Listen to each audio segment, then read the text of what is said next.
Hello అండి, అందరికీ నమస్తే. వెల్కమ్ టు బ్రహ్మ శ్రీనివాసం. ఇవాళ ఒక మంచి రెసిపీతో మీ ముందుకు వచ్చారండి. అదేంటంటే చూపిస్తాను. ఇదిగోండి, గుమ్మడి గుమ్మడికాయ ముక్కలు అనమాట. తీపి గుమ్మడి ఉంటుంది కదా, ఆ గుమ్మడితోటి పులుసు చేసుకుందాము. సూపర్గా ఉంటుంది, చాలా చాలా బాగుంటుంది. టేస్ట్ అదిరిపోతుంది. ఇప్పుడు వాతావరణం ఇలా ఉంది కదా, వర్షం పడుతూ అట్లా ఉంది కదా, మంచిగా ఈ గుమ్మడితోటి పులుసు చేసుకుంటే అసలు అద్భుతంగా ఉంటుంది. ఇంత అన్నం తినేవాళ్ళు అంత అన్నం తింటారనమాట. చాలా చాలా టేస్టీగా ఉంటుంది. ఇదిగోండి, గుమ్మడికాయ ముక్కలు కట్ చేసుకోవాలి. కట్ చేసుకుని శుభ్రంగా కడిగేసుకుని పెట్టుకోండి. నేను అలాగే చిన్న ముక్కల కింద కట్ చేసి పెట్టుకున్నాను. మీకు ఎంత సైజు కావాలో అంత సైజు కట్ చేసుకుని పెట్టుకోండి. చాలా సింపుల్గా, చాలా ఈజీగా చేసుకోవచ్చు అండి. ధనియాలు పచ్చివే, వేయించక్కర్లేదండి. ధనియాలు ఒక 2 స్పూన్లు ధనియాలు వేసాను. అలాగే ఒక స్పూన్ జీలకర్ర. ఈ కారానికి సరిపడా ఎండుమిరపకాయలు, అలాగే నీళ్లు పోసుకుని నానబెట్టుకుని పక్కన పెట్టుకోవాలండి. అలా నానబెట్టుకుంటే కనుక మనం మిక్సీ వేసుకోవాలి ఇవన్నీ. అప్పుడు చాలా మెత్తగా అవుతుంది అనమాట. నానబెట్టకపోతే కొంచెం మెత్తగా అవ్వదు. స్టవ్ వెలిగించుకుందాం.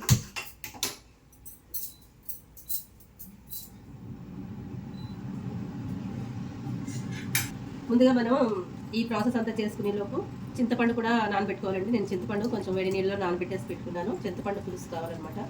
వేడి నీళ్ళు అయితే మనకి తొందరగా పులుసు బాగా వస్తుంది కదా, అందుకని మీకు టైం ఉంటే చన్నీళ్ళు ఉన్నా సరే నానబెట్టేసుకోండి.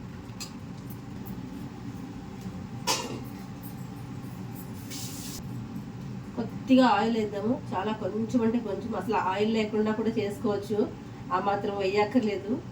కానీ మీ తృప్తి కోసం వేస్తున్నాను అనమాట. ఇది గానుగ నూనె అండి, నువ్వుల నూనె. అంతేనండి, కొద్దిగా ఇట్లా వేసి స్ప్రెడ్ చేశాను అంతే.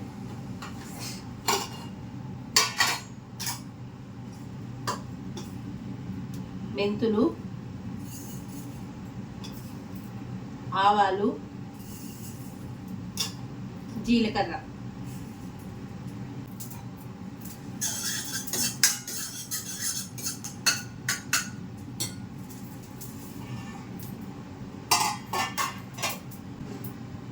కరివేపాకు,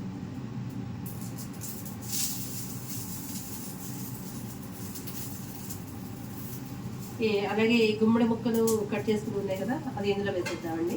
పోపు వేగిపోయింది.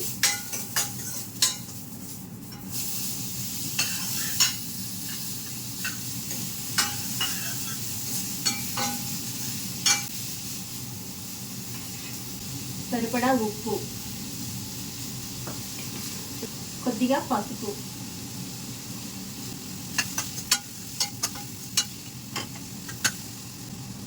కొంచెం నీళ్ళు పోసుకుందాము.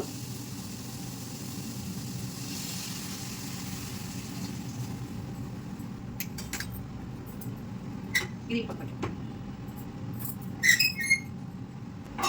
దీనికి ఇప్పుడు ఒకసారి మూత పెడదాము. పెట్టి ఇది ఉడుకుతూ ఉంటుంది. 5 నిమిషాలు అయిందండి. మూత తీసి చూస్తున్నాను, ఉడికింది. ఇప్పుడు పచ్చిమిరపకాయలు 2 బుజ్జికలతో పాటే వేసేసుకుంటున్నాను. మళ్ళీ బుజ్జికలు తీస్తే కారం ఎక్కువైపోతుంది కదా, అందుకని. ధనియాలు, జీలకర్ర, ఎండుమిరపకాయలు నానబెట్టుకున్నవి మిక్సీ జార్లో వేసేసుకుని, అలాగే ఉల్లిపాయలు కూడా వేసేసుకోవాలండి. ఉల్లిపాయలు పచ్చివేనండి, వేయించక్కర్లేదు, అన్నీ పచ్చివేనమాట. ఆ మిక్సీ జార్లో వేసుకుని శుభ్రంగా మెత్తగా గ్రేవీలాగా చేసేసుకోవాలన్నమాట. అలా చేసుకున్న దాన్ని ఈ గుమ్మడికాయ ముక్కలు ఉడికే దాంట్లో వేసేసుకుందాము. అలాగే మిక్సీ జార్లో కూడా ఇంకా అంటుకుని ఉంటుంది కదా, కొద్దిగా నీళ్లు పోసుకుని శుభ్రంగా తొలిపేసుకుని అది కూడా పోసేసుకుందాం దాంట్లోని.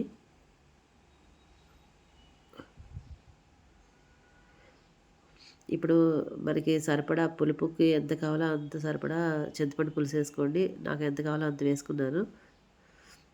ఇప్పుడు దీంట్లో కంపల్సరీ టేస్ట్ డబుల్ అయ్యేది బెల్లం అండి. బెల్లం వేసుకోవాలి. నేను తీపులు తినట్లేదు కాబట్టి 2 స్పూన్లే వేశారు. తీపి తినేవాళ్ళు మాత్రం కనీసం ఒక 5 స్పూన్లైనా వేసుకుంటేనే బాగుంటుందండి. కొద్దిగా నీళ్లు కూడా యాడ్ చేసుకున్నాను. దీనికి రుచల్లా గుమ్మడి పులుసుకి బెల్లం వేసుకుంటేనే రుచండి. చాలా టేస్టీగా ఉంటుంది బెల్లం వేసుకుంటే మాత్రం. తీపి తినేవాళ్ళు మాత్రం ఒక 5 స్పూన్లైనా ఖచ్చితంగా వేసుకోండి. నేను 2 వేసుకున్నాను తీపి తినట్లేదు కాబట్టి. ఇప్పుడు కొద్దిగా ఉప్పు తక్కువైంది. ఉప్పు కూడా కొద్దిగా యాడ్ చేసేసుకుని ఒక్కసారి మళ్ళీ కలిపేసుకోవాలి. 2 కరివేపాకు రెమ్మలు ఉన్నాయి. ఎందుకు వేస్ట్ చేయడం అని అందులో పడేసాను. ఉడుకుతుంది కదా బాగుంటుందని. ఇప్పుడు ఒకసారి మళ్ళీ ఫైనల్గా టేస్ట్ చూసుకునింటే ఏమైనా తక్కువైతే కలిపేసుకోవచ్చు. ఏమి తక్కువ లేదండి, అన్నీ కరెక్ట్గా పర్ఫెక్ట్గా సరిపోయిందనమాట. ఉప్పు, పులుపు, కారం అన్నీ సరిపోయింది. తీపి అయితే సరిపోలేదు, అయినా సరే నేను అంతే వేస్తాను, ఇంకెక్కువ వేయను. ఉడుకుతుంటే అసలు ఎంత మంచి వాసన ఇస్తుందండి, భలే ఉంది. చూసారా, అలా కొద్ది అలా ఆడిపోతూ ఉడికిపోతుంది మన పులుసు. ఒక్కసారి అడుగు నుంచి పై వరకు మొత్తం కలిపేసేసుకోవాలి. కలిపేసుకుని స్టవ్ ఆఫ్ చేసేసుకుందాము. చూసారా, గుమగుమలాడే గుమ్మడి ధనియాల పులుసు అనమాట. ఈ వర్షాకాలంలో వేడివేడి అన్నంలో వేడివేడి పులుసు వేసుకుని తింటే భలేగా ఉంటుందండి, చాలా రుచిగా ఉంటుంది. మనం సర్వింగ్ బౌల్లోకి తీసేసుకుంటారు. ఈ వీడియో కనుక మీకు నచ్చినట్లయితే లైక్, షేర్, సబ్స్క్రైబ్ చేయండి, సపోర్ట్ చేయండి ఫ్రెండ్స్.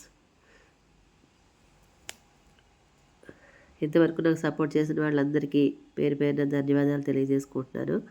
అంతేనండి, thank you for watching, bye.